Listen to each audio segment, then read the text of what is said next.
바이든 대통령과 공화당의 케빈 메카시 하원 의장이 어제 부채 한도 상향을 위한 세 번째 대면 협상을 가졌지만 여전히 인상에 합의하지 못했습니다. 저소득층 미취학 어린이를 대상으로 하는 프라미스 NYC 프로그램이 시정부의 예산안 삭감으로 인해 사라질 위기에 처했습니다. 어젯밤 백악관 근처 라파엣 광장에서 트럭 한 대가 보안장벽에 충돌했습니다. 당국은 운전자가 고의로 보안장벽을 들이받았을 가능성을 두고 수사를 진행하고 있습니다. 이례적으로 높은 인플레이션에 살림살이가 나빠졌다는 대답이 관련 설문조사가 실시된 10년 이래 가장 높았습니다. 제약사 화이자가 경구용 비만 치료제의 임상시험 결과를 발표하고 시장에 가세했습니다. 이상은 이 시각 주요 뉴스입니다. 시청자 여러분 안녕하십니까? KBN 뉴스입니다. 연방정부의 디폴트 사태 예상일이 불과 10여일 뒤로 임박했습니다. 바이든 대통령과 공화당의 케빈 메카시 하원 의장은 어제 부채 한도 상향을 위한 세 번째 대면 협상을 가졌지만 여전히 인상에 합의하지 못했습니다. 지한샘 기자가 보도합니다. 바이든 대통령은 어제 백악관 성명을 통해 디폴트를 막고 경제 재앙을 피하기 위해 메카시 하원 의장과 생산적인 만남을 마쳤다고 밝히고 양측 모두 디폴트를 원하지 않으며 앞으로 나아가는 유일한 방법은 선의에 의한 초당적 합의에 있다는 점을 다시 한번 확인했다고 말했습니다. 메카시 하원 의장도 면담이 끝난 뒤 생산적인 논의를 나눴다고 생각한다며 여전히 합의에 이를 수 있다고 믿는다고 밝혔습니다. 어제 회의에는 바이든 대통령과 메카시 하원 의장을 비롯해 백악관 고위 관계자들과 패트릭 맥켄리 하원 재무위원장 등 공화당 핵심 위원들이 동석한 채로 1시간 30분가량 진행됐습니다. 공화당은 저소득층 지원금 삭감 등을 포함한 예산 삭감을 요구했지만 백악관이 과도하다는 입장을 보였고 바이든 대통령이 추진 중인 부유층 증세는 공화당이 거부하면서 줄다리기가 이어지고 있습니다. 바이든 대통령과 메카시 하원 의장이 만나 부채 한도 인상을 논의한 것은 이번이 세 번째로 비록 어제 회의도 합의에는 실패했지만 정부와 공화당 모두 디폴트 사태를 막아야 한다는 공감대는 확인한 것입니다. 메카시 의장은 어제 회의 전 합의는 언제든 이뤄질 수 있지만 이번 주 안에는 협상을 마쳐야 법안을 상원으로 보내는 것이 가능하다고 밝히고 앞으로도 바이든 대통령과 대화를 이어갈 것이라고 말했습니다. 실제 어제 회의가 끝난 후에도 양측 실무진의 협상이 밤늦게 이어진 것으로 전해졌습니다.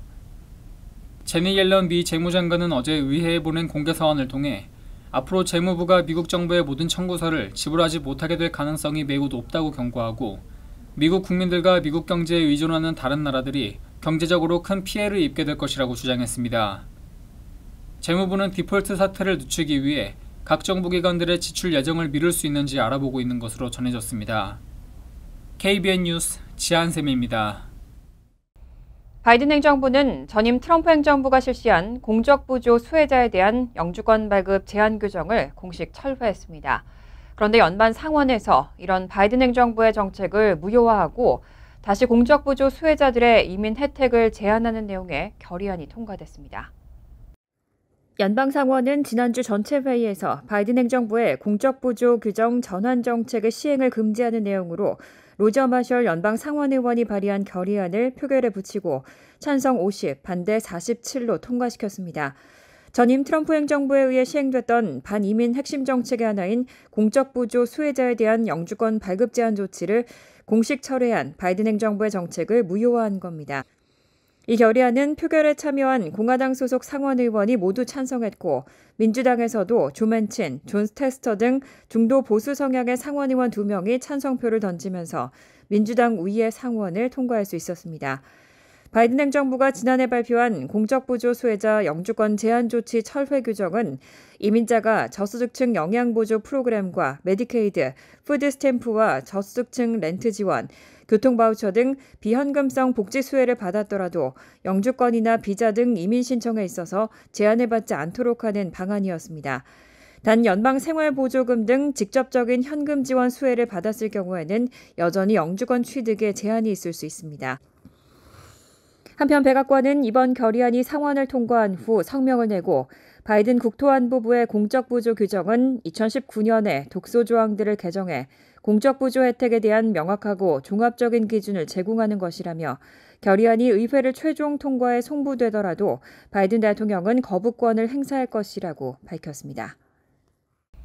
뉴욕시는 불법 체류 저소득층 가정의 어린이를 위한 차일드케어 보조 프로그램 프라미스 NYC를 운영하고 있는데요. 아담스 시장이 제출한 새 회계연도 예산안에는 관련 추가 예산이 편성되지 않았습니다. 예산안이 그대로 승인되면 프로그램은 오는 7월 1일부터 중단됩니다. 지난 19일 교육 전문 매체 초크비트는 이민 신분 등으로 인해 연방정부의 지원을 받지 못하는 상태의 저소득층 미취학 어린이를 대상으로 주당 최대 $700의 차일드케어 비용을 지원하는 프라미스 NYC 프로그램이 시정부의 예산안 삭감으로 인해 사라질 위기에 처했다고 보도했습니다. 만약 아담스 시장이 이미 제출한 새 회계연도 예산안 내용을 시의회가 그대로 승인하면 오는 7월 1일부터 프로그램 운영은 중단됩니다. 프라미스 NYC는 지난 1월부터 시범 프로그램 형태로 운영되고 있고 현재 600여 명의 미취학 어린이가 수혜를 누리고 있습니다. 지난해 아담스 시장은 유아교육을 위해 $10,000,000를 투입한다는 계획을 대대적으로 홍보했지만 새 예산안에는 프라미스 NYC 연장을 위한 추가 예산이 편성되지 않았습니다. 아담스 시장은 망명 신청자와 관련한 비용 상승 등을 이유로 교육 예산을 3% 삭감하자고 제안한 상황입니다. 한편 이 프로그램 옹호자들은 프로그램이 연장되기 위해서는 $20,000,000의 예산이 편성돼야 한다며 시장과 시의회에 처리를 촉구했습니다. 만약 6월 말까지인 예산안 처리 마감 시한 전까지 관련 예산이 편성되지 않으면 7월부터 프로그램 운영은 중단됩니다. 어젯밤 워싱턴 DC 백악관 근처 라파얏 광장에서 트럭 한 대가 보안 장벽에 충돌했습니다. 인명피해는 없었지만 당국은 운전자가 고의로 보안 장벽을 들이받았을 가능성을 두고 수사를 진행하고 있습니다.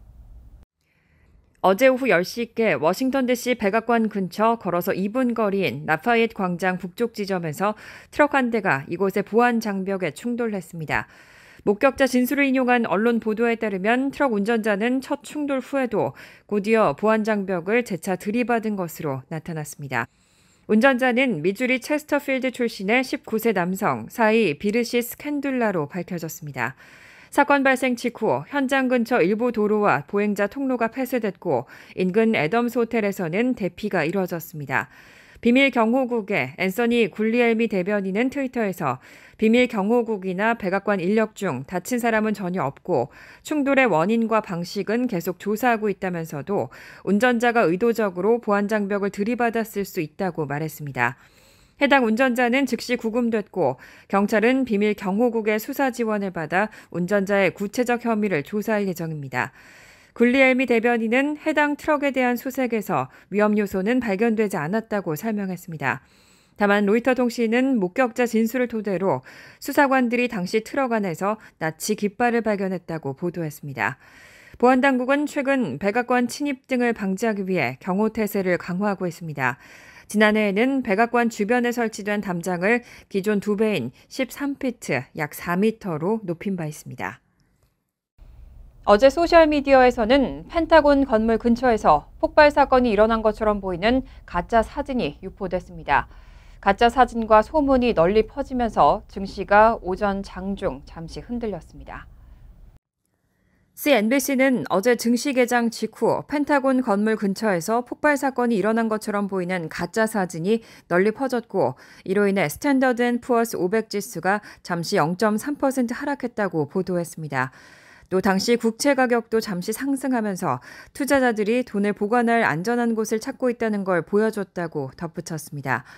해당 사진이 퍼진 직후 버지니아주 경찰과 소방당국은 화재가 발생한 적이 없으며 사진은 가짜라고 밝혔습니다. 그럼에도 불구하고 해당 사진과 소문은 곳곳으로 퍼졌습니다. CNBC는 해당 사진이 러시아 투데이로 알려진 러시아 정부 지원 매체 등을 통해 퍼졌다고 보도했습니다. 실제로 러시아의 한 국영 뉴스 통신사는 300만 명이 넘는 팔로워들에게 워싱턴 DC 펜타곤 근처의 폭발에 대한 보도라는 내용의 트윗을 전달하기도 했습니다. 전문가들은 해당 사진이 AI 프로그램을 통해 만들어졌을 가능성이 높은 것으로 보고 있습니다. 디지털 포렌식 전문가인 캘리포니아대 버클리 캠퍼스의 하니 페릿 컴퓨터공학과 교수는 울타리가 불규칙하고 사진 곳곳이 흐리다면서 건물의 창문이 온라인에서 찾을 수 있는 펜타곤 사진과 일치하지 않는다고 지적했습니다. 이례적으로 높은 인플레이션에 가정들이 직격탄을 맞고 있습니다. 살림살이가 나빠졌다는 대답이 35%에 달해 관련 설문조사가 실시된 10년 이래 최악으로 조사됐습니다. 연방준비제도가 2013년부터 작성한 연례 보고서 가정경제와 의사결정 조사에서 2023년 미국 가정들이 높은 인플레이션 파고에 직격탄을 맞고 있는 것으로 나타났습니다. 미국의 소비자 물가지수는 지난해 6월 1980년대 초반 이래 가장 높은 9.1%까지 치솟았다가 이후 낮아져 지난해 10월에는 7.7%를 기록했고 지금은 4.9% 수준입니다. 연준은 지난해 10월 대표 표본인 11,775명을 대상으로 조사를 실시했고 어제 해당 결과를 공개했습니다.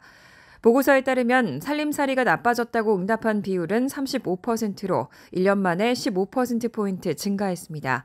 연준이 이런 질문을 시작한 2014년 이후 최고치입니다. 전체적으로 가계 재정 사정이 괜찮다거나 편안하게 살고 있다는 응답은 73%였습니다. 기록적으로 높았던 전년도의 78%에서 5%포인트 하락한 수치입니다. 또 비상시에 쓸 현금 혹은 신용카드처럼 현금에 상응하는 돈 400달러를 갖고 있다고 응답한 비율은 63%였습니다. 역시 최고치였던 2021년에 68%보다 5%포인트 떨어졌습니다. 어떤 식으로든 400달러를 구할 수 없다고 한 비율은 13%로 이전보다 약간 높았습니다. 한편 사람들은 일하는 시간을 늘리는 것과 함께 은퇴 이후 대비도 부족해지고 쇼핑을 꺼리는 동향도 보였습니다.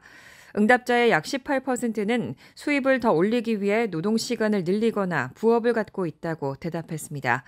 일하고 있는 사람들 사이에서 은퇴를 대비한 저축이 제대로 되고 있다는 응답은 1년 전 40%에서 31%로 떨어졌습니다. 또 응답자의 거의 3분의 2가 물품 구매를 늦추거나 쇼핑을 할 때 더 값싼 쪽으로 바꾸고 있다고 대답했습니다. 지난해 미국에서 외국 출신 노동자들의 비중이 27년 만에 최고 수준으로 급증했습니다. 부진한 인구 증가와 베이비붐 세대 은퇴로 인한 노동력 부족으로 외국 출신 노동자들의 기회가 늘어난 것으로 분석됐습니다.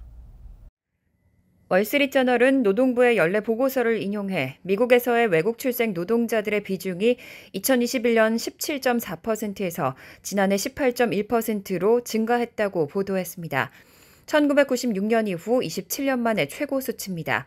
또 지난해 적극적으로 일자리를 찾고 있거나 일하고 있는 이민자 수는 2,980만 명으로 6.3% 늘어났습니다. 지난해 미국의 16세 이상 노동자 수는 1억 6,400만 명입니다.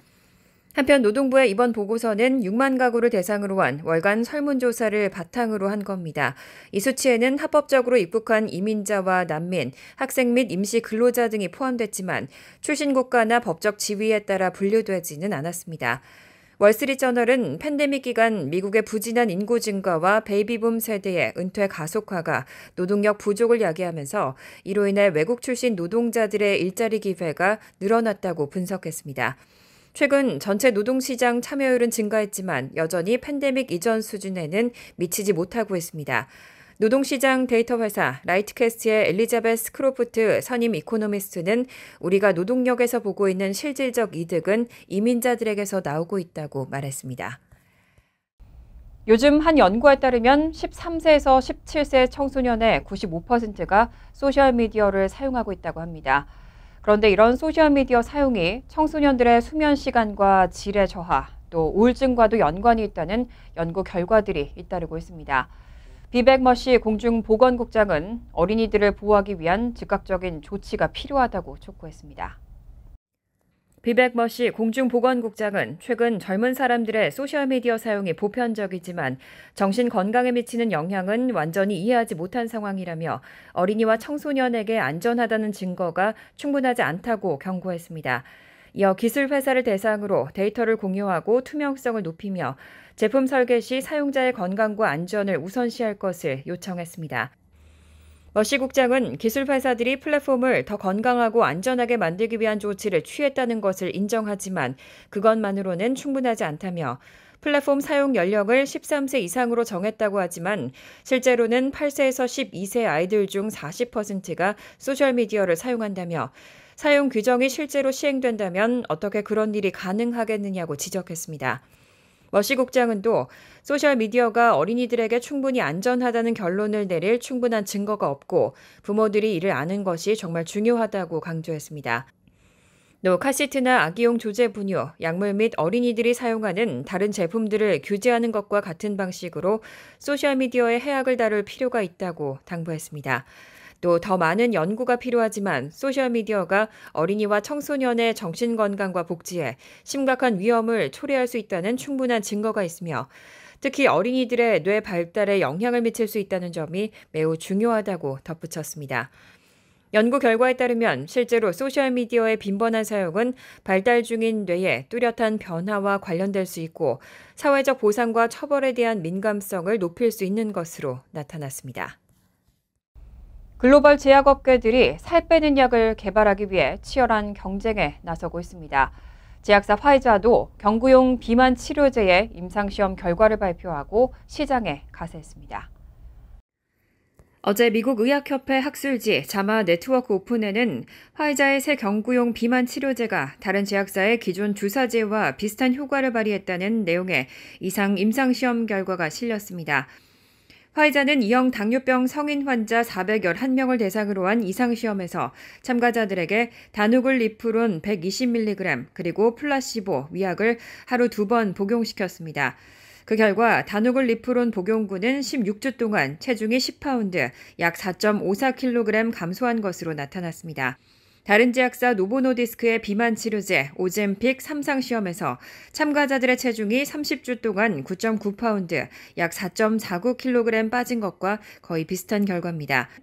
다만 몸무게가 줄어드는 데 걸리는 기간은 화이자가 더 짧았습니다. 또 매주 한 번 주사로 투여하는 오젬픽과 달리 다누글리프론은 알약 형태이기 때문에 복용하기 편리하다는 장점도 있습니다. 다누글리프론과 오젬픽은 모두 글루카곤 유사 펩타이드 원 기량제로 뇌에 배가 부르다는 신호를 보내는 GLP-1이라는 호르몬을 모방합니다. 원래 이들 치료제는 췌장에서 인슐린 분비를 촉진해 혈당을 낮춤으로써 2형 당뇨병 환자들을 돕는 약으로 씁니다. 한편 이날 발표된 임상시험 결과로 화이자도 황금알을 낳는 거위로 꼽히고 있는 비만 치료제 시장에 본격적으로 뛰어들게 됐습니다. 할리우드 스타들과 소셜미디어 인플루언서는 물론 일론 머스크 테슬라 최고 경영자와 같은 억만장자들도 살을 빼기 위해 위고비와 같은 치료제를 이용하는 것으로 알려졌습니다. 간추린 소식입니다. 다음 달 5일 출범하는 한국재외동포청 초대청장에 이기철 전 LA 총영사가 유력한 것으로 알려졌습니다. 앞서 한국 언론은 심윤조 전 국회의원이 내정됐다고 전한 바 있지만 대통령실 측은 윤석열 정부에서 처음 만들어진 재외동포청장으로 실무 경험과 전문성을 두루 갖춘 이전 LA 총영사를 낙점한 것으로 알려졌습니다. 이전 LA 총영사는 서울대 법학과를 졸업하고 1985년 외무고시에 합격해 외교관 생활을 시작했으며 UN 대표부 1등 서기관, 재외동포영사 대사, 네덜란드 대사를 거쳐 지난 2016년 4월부터 2018년 1월까지 LA 총영사를 역임했습니다. 한국과학기술한림원은 김필립 하버드대 교수가 미국의 노벨상으로 불리는 벤저민 프랭클린 메달을 받았다고 어제 밝혔습니다. 두께는 종이보다 100만 배 얇은 0.33 나노미터밖에 되지 않지만 강도는 강철보다 100배에서 300배 뛰어나 꿈의 신소재로 불리는 그래핀을 선구적으로 발견한 공로입니다. 1824년 제정된 벤저민 프랭클린 메달은 미국에서 가장 오래되고 권위 있는 과학공학 분야 상입니다. 지금까지 토마스 에디슨과 마리 퀴리, 알베르트 아인슈타인, 빌 게이츠 등이 수상했습니다. 연방식품의약국이 어제 펜타닐 등 마약성 진통제의 과다 처방과 가용으로 사망자 발생 등 위기에 처해 있는 미국 의학계를 위해서 누구나 쉽게 사용할 수 있는 새로운 코스프레이 해독제인 오피를 승인했다고 발표했습니다. 오피는 미국에서 수십 년 동안 사용돼 왔던 몰핀 등의 마약에 대한 기량제, 넬럭선과 비슷합니다. 특히 펜타닐, 헤로인 등 진통제로 처방되는 마약 성분의 과다한 정량 초과 때문에 위험에 처한 환자들의 상태를 돌려놓는 효과가 뛰어난 것으로 알려졌습니다. 뉴저지주가 다음 달 4일까지 2주 동안 주요 고속도로와 134개 타운에서 안전벨트 미착용 집중 단속을 실시합니다. 뉴저지주는 지난해 집중 단속 기간 동안 8,373건의 안전벨트 미착용을 적발해 티켓을 발부한 바 있습니다. 아울러 지난해 집중 단속기간 중에는 음주운전 278건, 과속 3,315건도 적발된 바 있습니다. 뉴저지에서는 차량 탑승자 전원이 안전벨트를 매도록 의무화하고 있고 위반 시 $46의 벌금이 부과됩니다. 환율과 증권 소식입니다.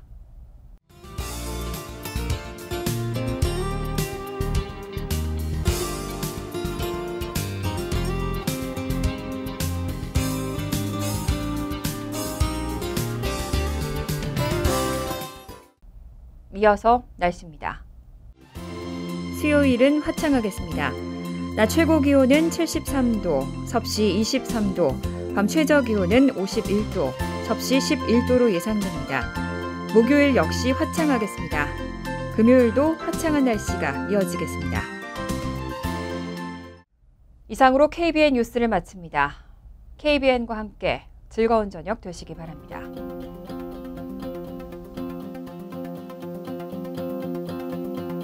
미 동부 최대 한인방송 KBN이 제작하는 KBN 뉴스는 웹사이트 mykbn.com 그리고 유튜브와 페이스북에서 다시 보실 수 있습니다. 좋아요, 구독, 알림 설정은 뉴스 제작에 큰 도움이 됩니다.